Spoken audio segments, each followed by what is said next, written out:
baisser un petit peu la lumière, comme ça ce sera un petit peu plus relaxant.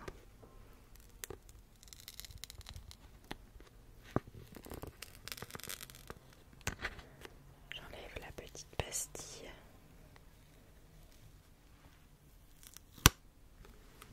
Hop là, où c'était écrit le phénomène TikTok.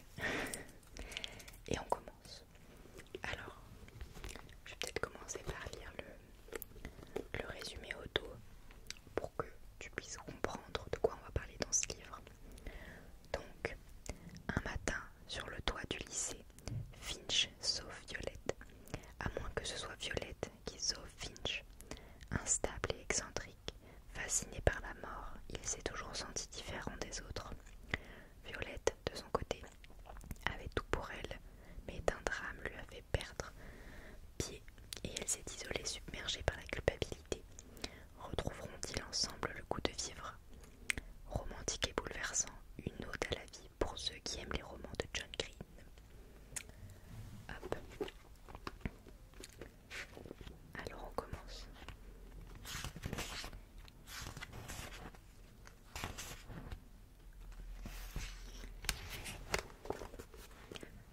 Finch, 6e jour d'éveil.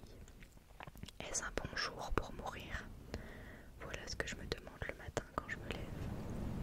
Et pendant ma 3e heure de cours, alors que je m'efforce de garder les yeux ouverts malgré Monsieur Schroeder qui radote. Le soir, au dîner, en passant le plat de petits pois. La nuit, dans mon lit, lorsque je n'arrive pas à éteindre mon cerveau qui tourne à vide. Est-ce le jour J? Et si ce n'est pas aujourd'hui, alors quand? Voilà ce que je me demande, perché sur un étroit parapet à 20 mètres au-dessus du sol. Je suis si haut que je suis pratiquement au ciel. Lorsque je baisse les yeux vers le sol, je vois le monde tournoyer. Je ferme les yeux, savourant cette sensation. Peut-être que cette fois, je vais le faire, me laisser porter par les airs, comme si je flottais dans une piscine, que je dérivais sans but précis jusqu'au néant. Je ne me rappelle pas être montée ici. En fait, je ne me rappelle pas grand-chose avant dimanche. En tout cas, rien de ce qui s'est passé cet hiver. C'est chaque fois pareil, le vide, puis le réveil. Comme ce vieux bonhomme barbu, Rip Van Winkle. Je vais, je viens. On pourrait croire que je m'y suis habituée à force, mais là, c'était pire parce que je n'ai pas dormi pendant plusieurs jours, voire même une semaine ou deux. Je n'ai rien vu des fêtes, ni Thanksgiving, ni Noël, ni le Nouvel An. Je ne saurais dire ce qui s'est passé. Je ne saurais dire ce qui était différent cette fois, sauf que je me suis réveillée. Je me sentais encore plus mort que d'habitude. Réveillée certes, mais complètement vidée, comme si on avait bu tout mon sang. Ça fait 10 jours que j'ai émergé, c'est la première fois que je remets les pieds au lycée depuis le 14 novembre. Quand je rouvre les yeux, le sol est toujours là, dur et inamovible. Je suis perché en haut du clocher du lycée, sur un parapet d'une dizaine de centimètres de large. Le haut de la tour n'est pas très grand, avec juste une petite plateforme en béton tout autour de la cloche, cernée d'un muret de pierre que j'ai enjambé pour venir ici. De temps à autre, je cogne ma jambe dedans, afin de me rappeler qu'il est bien là. J'ai les bras écartés, comme si je faisais un serment et que cette ville moyenne et morose était ma paroisse. Je crie « Mesdames et messieurs, je vous souhaite la bienvenue à ma mort ». On pourrait espérer que j'ai davantage envie de vivre, vu que je viens de me réveiller et tout, mais c'est seulement quand je suis éveillée que je pense à la mort. J'ai pris le ton d'un prédicateur à l'ancienne, scandant la dernière syllabe des mots d'un hochement de tête, si bien que j'ai failli perdre l'équilibre. Je me retiens au muret, soulagée que personne ne semble m'avoir remarqué parce que, sincèrement, c'est dur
la main, fixant ses pieds ou le sol.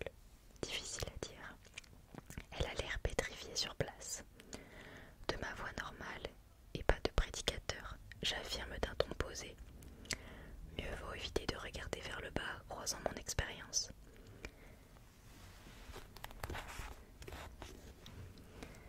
Elle tourne lentement la tête vers moi. Je la reconnais. Je l'ai croisée dans les couloirs, je ne peux pas résister. Tu viens souvent ici parce que c'est un de mes spots préférés et je me rappelle pas t'avoir déjà vu dans le coin.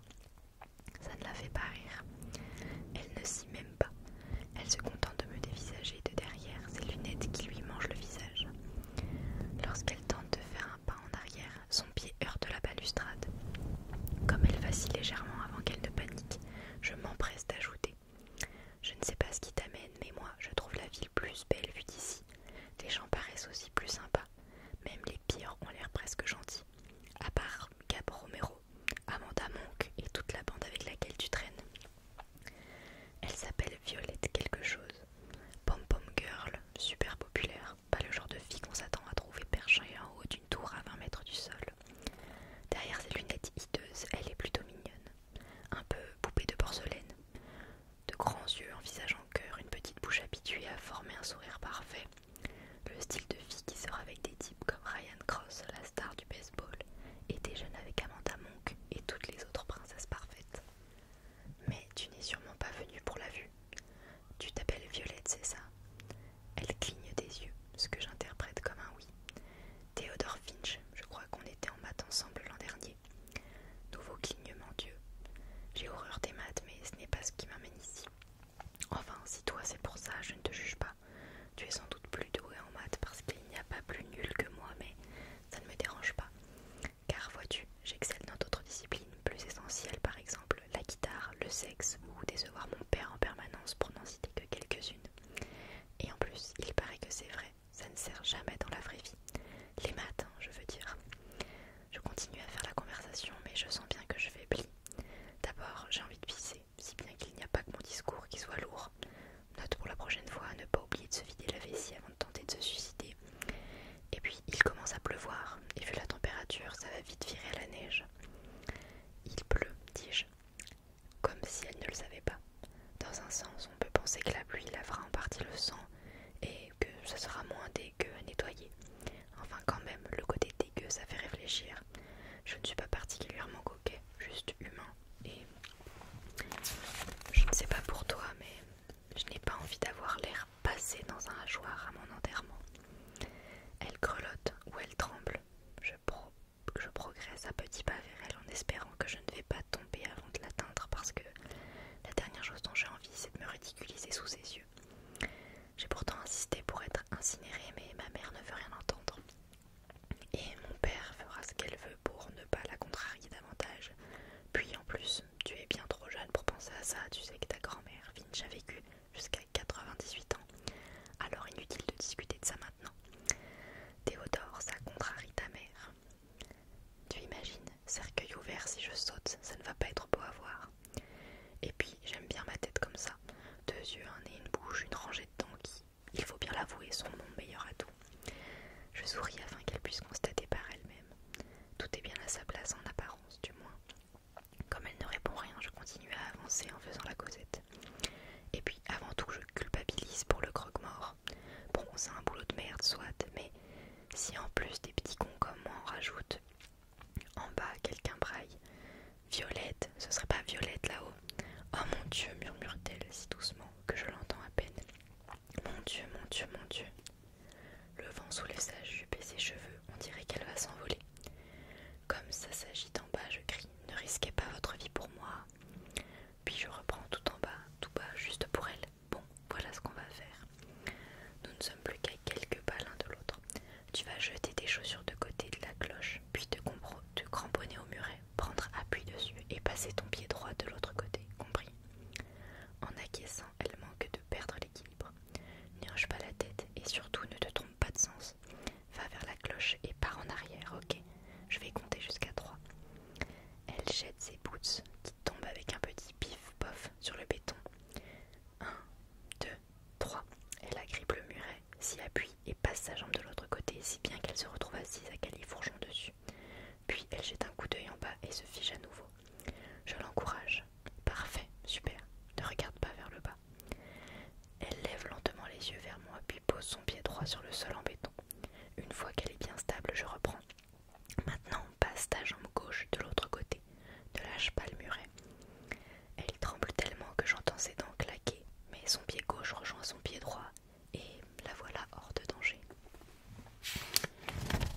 dressée devant son nez.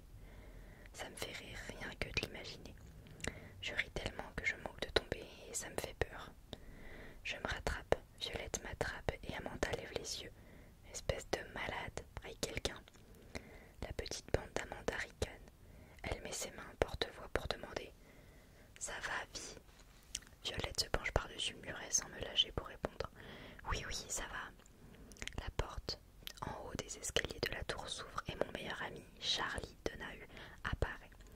Il est noir, pas un peu noir, noir, et il se fait plus de filles que n'importe qui. Il y a de la pizza ce midi, m'annonce-t-il comme si je n'étais pas perché à 20 mètres du sol, les bras écartés avec une fille agrippée à mes jambes. Pourquoi t'as pas sauté, fêlé, me lance Gab Romero, aussi connu sous le nom de Gros Merdo, alias Salcon. Ça les fait rire.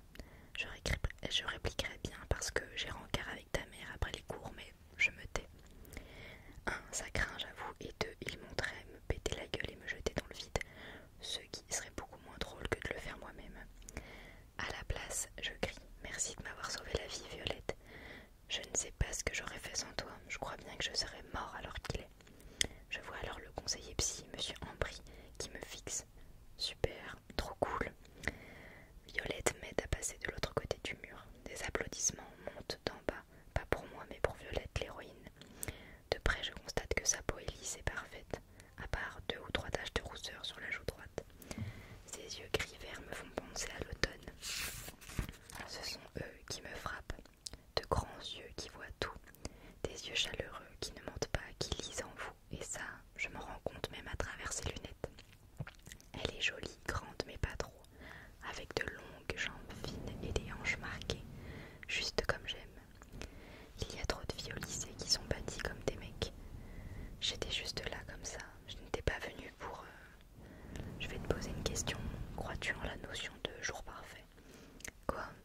Un jour parfait du début à la fin, où rien d'affreux, de triste ni d'ordinaire ne se produit. Tu crois que c'est possible? Je n'en sais rien. Ça t'est déjà arrivé? Non. Eh bien moi non plus, mais c'est mon but. Elle chuchote. Merci, Theodore Finch. Elle se hisse sur la pointe des pieds pour m'embrasser sur la joue. Je sens son shampoing qui a un parfum de fleurs tandis qu'elle me glisse à l'oreille. Si tu racontes ça à quelqu'un, je te tue. Et ses boots à la main, elle file par la porte qui donne sur une volée de marches branlantes et sinistres débouchant dans les couloirs trop éclairés et bondés du lycée. Charlie la suit du regard, puis lorsque la porte s'est refermée, il se tourne vers moi. Putain, pourquoi t'as fait ça? Parce qu'il faut bien mourir un jour, je préfère être préparée. Ce n'est pas la vraie raison, bien sûr, mais ça suffira. La vérité, c'est qu'il y a de nombreuses raisons qui varient en fonction des jours, comme les 13 gamins de CM1 abattus la semaine dernière par un FDP qui a ouvert le feu dans leur gymnase, ou la fille de seconde qui vient de mourir d'un cancer, ou le mec que j'ai vu tabasser son chien à la sortie du ciné, ou mon père. Même s'il le pense, Charlie ne dit pas espèce de fêlé. Voilà pourquoi c'est mon meilleur ami, car mis à part cette qualité que j'apprécie grandement, nous n'avons pas grand-chose en commun.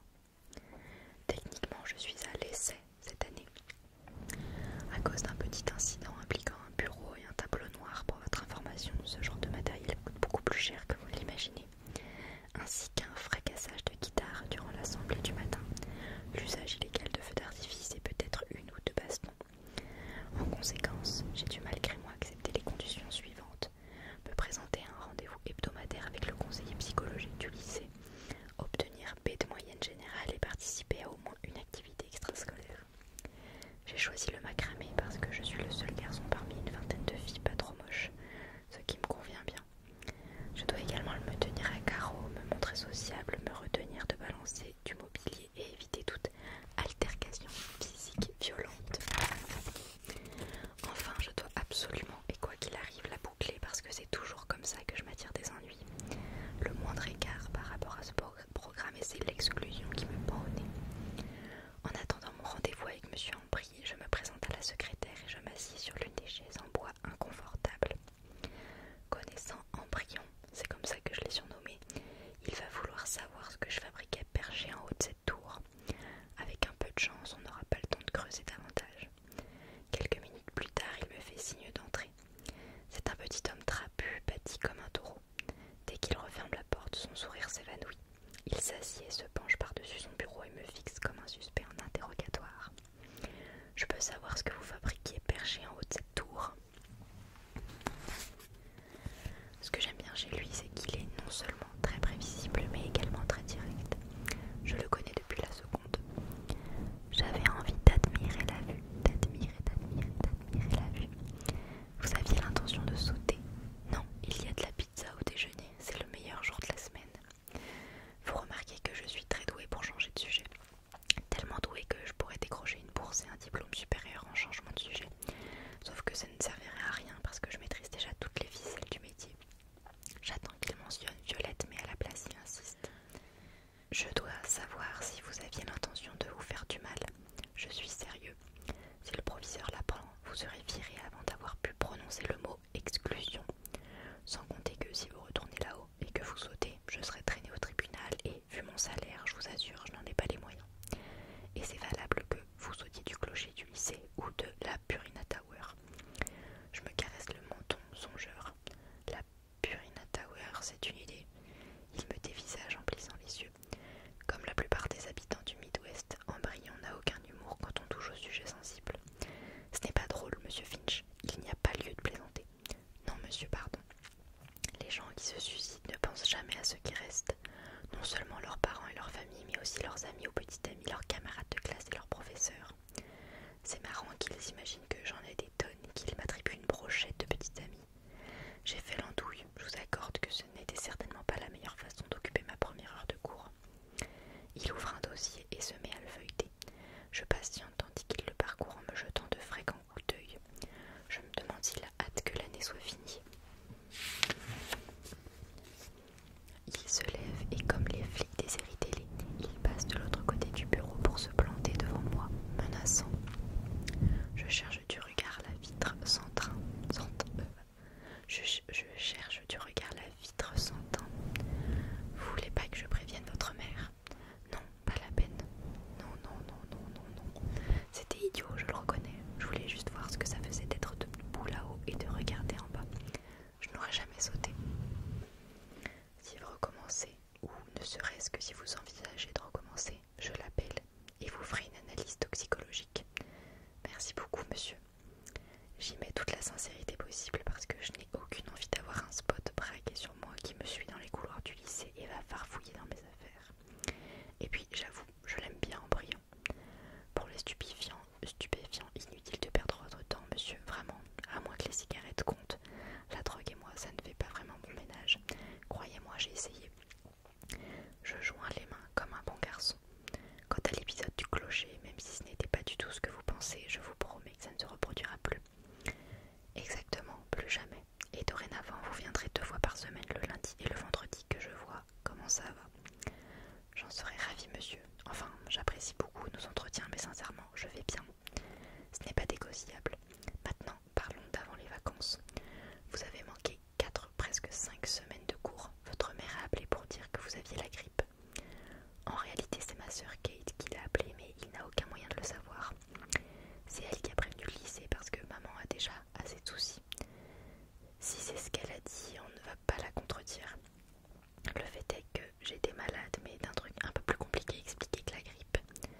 J'en ai fait l'expérience, les gens compatissent davantage face à un mal visible. Franchement, j'aurais préféré avoir la varicelle, la rougeole ou n'importe quel autre virus aisément identifiable. Ça aurait été plus simple pour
seule, que je peux venir lui parler, que sa porte est toujours ouverte, qu'il est là et qu'on se revoit lundi. J'ai envie de répondre que, sans vouloir le vexer, ça ne m'aide pas beaucoup. Mais à la place, je le remercie à cause des cernes noires sous ses yeux et des rides qui encadrent sa bouche. Il va probablement s'allumer une cigarette dès que je serai sortie de son bureau. Je prends sa paperasse et je le laisse tranquille. Il n'a pas mentionné Violette. Tant mieux. On est à la fin du premier chapitre. Je sais pas ce que vous en pensez, mais moi, je l'adore. Ce Finch, il est grave. Il a plein d'humour, très sarcastique, mais en même temps, on le sent qu'il est un peu torturé, quoi. Enfin, on sent qu'il a un souci. Et visiblement, il n'a pas l'air d'être très bien aidé ou très bien entouré. Donc, bon.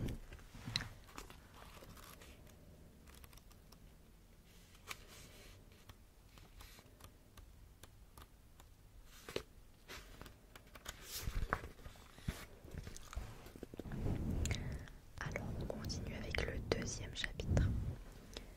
Violette, 154 jours avant l'examen. Je me demande ce que c'est ça, avant l'examen. Le premier chapitre, Finch, c'était 6e jour d'éveil. Et là, c'est 154 jours avant l'examen. Donc, Violette. Vendredi matin, bureau de Madame Marion Cresnay, conseillère psychologique. De petits yeux gentils et un sourire trop large pour son visage. D'après le certificat affiché au mur, elle est à Bartley depuis 15 ans. C'est notre 12e rendez-vous. J'ai encore le cœur qui bat à tout rompre et les mains qui tremblent d'être montées là-haut. Je suis glacée et j'ai juste envie de m'allonger. Je suis sûre qu'elle va me dire « J'ai appris ce que vous avez fait durant la première heure de cours, Violette Marquet. Vos parents sont en route. Une ambulance vous attend pour vous conduire dans un centre psychiatrique. » Mais l'entretien débute par la phrase rituelle. « Comment allez-vous, Violette ?»« Très bien, et vous ?» Je suis assise sur mes mains. « Très bien. Parlons un peu de vous. J'aimerais savoir comment vous vous sentez. » Ça va. Ce n'est pas parce qu'elle n'a pas abordé le sujet qu'elle n'est pas au courant. Elle ne va jamais droit au but. Vous dormez bien. Les cauchemars ont commencé 1 mois après l'accident. Elle me pose la question à chaque fois parce que j'ai fait l'erreur d'en parler à ma mère qui lui en a parlé. Voilà pourquoi je me retrouve dans son bureau. Voilà pourquoi j'ai arrêté de confier quoi que ce soit à ma mère. Je dors très bien. Le truc avec Madame Cresnay, c'est qu'elle sourit en permanence quoi qu'il arrive. C'est ce que j'apprécie chez elle. Des cauchemars? Non. À un moment, je les notais, mais j'ai arrêté. Je me les rappelle dans les moindres détails, comme il y a 1 mois, quand j'ai rêvé que je fondais. Mon père déclarait « Tu es en bout de course, Violette. Nous avons tous nos limites, voilà la tienne. » Sauf que je ne voulais pas. Je regardais mes pieds se transformer en flaques et disparaître. Puis mes mains. Ce n'était pas douloureux. Je me souviens que je me suis dit « Je devrais être contente, ça ne fait pas mal. Je m'efface, c'est tout. » Mais c'était affreux de se dissoudre comme ça, petit morceau par petit morceau. J'avais complètement disparu quand je me suis réveillée. Madame Cresnay s'agite un peu sur sa chaise sans se départir de son sourire. Je me demande si elle sourit dans son sommeil. Si on discutait un peu des études supérieures, à la même époque l'an dernier, j'aurais été ravie d'aborder le sujet. On en parlait souvent avec Eleanor quand papa et maman étaient couchés. On essayait dehors s'il faisait assez doux. On s'asseyait dehors, s'il faisait assez doux, à l'intérieur s'il faisait froid. On s'imaginait les endroits où on irait, les gens qu'on rencontrerait une fois qu'on aurait quitté Bartley. Indiana, 14 983 habitants, où nous étions aussi à l'aise que des extraterrestres débarqués de l'autre bout de la galaxie. Vous avez déposé un dossier à l'UCLA, Stanford, Berkeley, l'université de Floride. L'université de Floride, l'université de Buenos Aires, l'université des Caraïbes, l'université nationale de Singapour. C'est une liste très variée, mais votre projet, ce n'était pas New York. Depuis la fin de la 5e, je rêvais d'intégrer le programme d'écriture créative de l'université de New York suite à un séjour avec ma mère qui est prof de fac et auteur. Elle a fait ses études à NYU aussi bien que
tire sur ma frange, justement.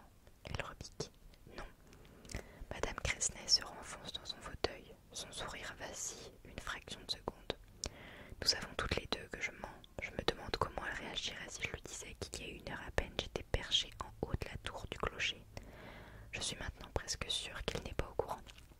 Vous avez repris le volant? Non. Êtes-vous monté en voiture avec vos parents? Non. Mais ils le souhaitent pourtant. Ce n'est pas une question. Elle l'affirme comme si elle en avait discuté avec eux, ce qui est probablement le cas. Je ne suis pas prête. 5 mots magiques qui peuvent me tirer de n'importe quelle situation ai-je découvert. Elle se penche en avant. Avez-vous pensé à reprendre l'entraînement de Pom-Pom Girl? Non. Le conseil des élèves? Non. Vous jouez toujours de la flûte dans l'orchestre? Je suis au dernier rang. Voilà au moins quelque chose qui n'a pas changé depuis l'accident. J'ai toujours été au dernier rang parce que je ne suis pas très douée. Elle se renfonce à nouveau dans son fauteuil. L'espace d'un instant, je crois qu'elle a capitulé, mais elle reprend. Je m'inquiète pour vous, Violette. Franchement, vous devriez avoir progressé davantage. Vous ne pouvez pas éviter éternellement les trajets en voiture, surtout maintenant que nous sommes en hiver. Vous ne pouvez pas rester figée ainsi. Vous êtes une survivante et cela signifie... Je ne saurais jamais ce que ça signifie. Parce que, au mot survivante, je me lève et je quitte la pièce. Je traverse le lycée pour me rendre à mon 4e cours de la journée. Au moins 15 personnes, dont certaines que je connais et d'autres qui ne m'ont pas adressé la parole depuis des mois, m'arrêtent dans le couloir et me félicitent d'avoir eu le courage d'empêcher Théodore Finch de se suicider. Une fille du journal du lycée veut même m'interviewer. Franchement, quitte à sauver quelqu'un, je n'aurais pas choisi Théodore Finch, cette légende vivante de Bartlett. Si je lui ai rarement parlé, en revanche, j'en ai beaucoup entendu parler. Tout le monde en a entendu parler. Il y en a qui le détestent parce qu'ils le trouvent bizarre. Il n'arrête pas de se battre, il est constamment exclu. Il fait ce qu'il lui chante. Et d'autres qui le vénèrent parce qu'ils le trouvent bizarre. Il n'arrête pas de se battre, il est constamment exclu du lycée, il fait ce qu'il lui chante. Il joue de la guitare dans 5 ou 6 groupes différents et l'an dernier il a même enregistré un disque, mais il est un peu too much. Un jour il est arrivé au lycée maquillé en rouge de la tête aux pieds et ce n'était pourtant pas carnaval. Il a raconté à certains qu'il voulait dénoncer le racisme et à d'autres qu'il était contre la consommation de viande.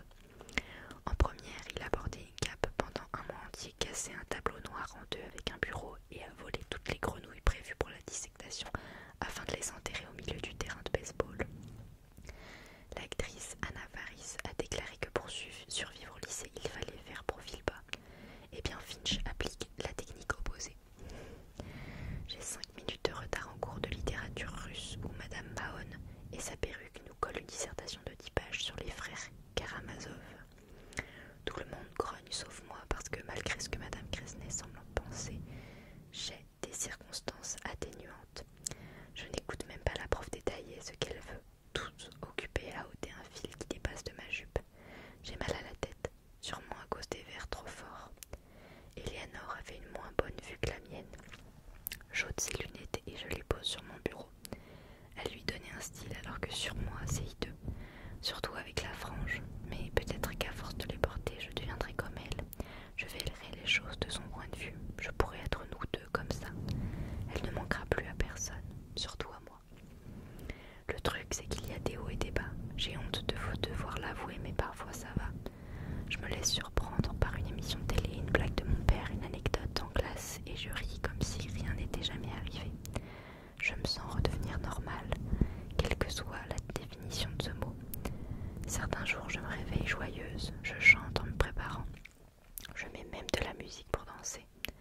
La plupart du temps je vais au lycée à pied, ou bien je prends mon vélo et j'ai l'impression d'être une fille comme les autres. Emily Ward me tapote dans le dos pour me passer un mot. Madame Mahon nous confisque nos téléphones au début du cours, si bien qu'on en est réduit à communiquer à l'ancienne, en griffonnant sur un coin de feuille. C'est vrai que tu as sauvé Finch du suicide, X Ryan. Il n'y a qu'un seul Ryan dans cette classe, certains diraient même que même dans tout le lycée, ou même un seul Ryan au monde. Ryan Cross. Je lève la tête et croise son regard, 2 rangs plus loin. Il est trop parfait. Épaules carrées, cheveux châtains dorés, yeux verts et juste assez de taches de rousseur pour le rendre moins intimidant. On est sortis ensemble jusqu'en décembre, mais là, on fait un break.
mais circonstance atténuante me sauve la mise. Ryan m'attend dans le couloir. Je vois bien qu'il se creuse la